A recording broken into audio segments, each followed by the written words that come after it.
אז כולכם בטח זוכרים את דוח ועדת לוי, בגלל המסקנה חסרת התקדים שלו, לפיה אין כיבוש.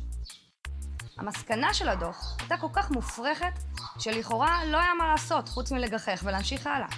אבל בפועל, הדוח הזה יכול להיות פצצה מתקתקת.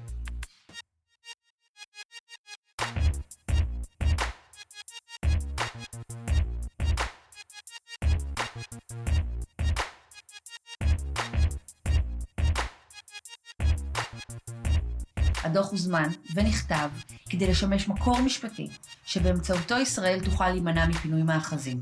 המסקנות של הדוח מציעות מהלך משפטי מרחיק לכת, שמכשיר ומלבין בדיעבד תפיסת קרקעות ובנייה לא חוקית. אז יש לנו מסמך, הוא נראה מסמך משפטי, הוא דובר את השפה המשפטית, הוא משתמש במונחים משפטיים, שטוען שזה הכל הזיה. הגדה המערבית איננה שטח כבוש מבחינה משפטית.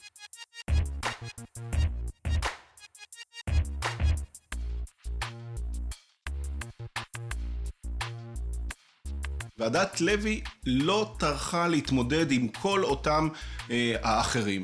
רק קבעה שהם טועים ולא הסבירה למה. התוצאה של מתודולוגיה כזאת היא שיש בפנינו מסמך שהוא אטום.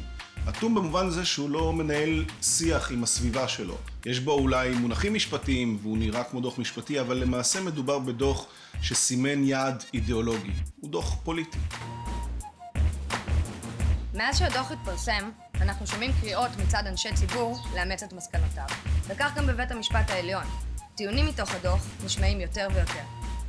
דוח ועדת לוי נועד ליצור תשתית משפטית להכשרת המאחזים הבלתי חוקיים ובסופו של יום לביטול זכות הקניין הפלסטינית. רוצים לדעת איך? צפו בסרטון הבא.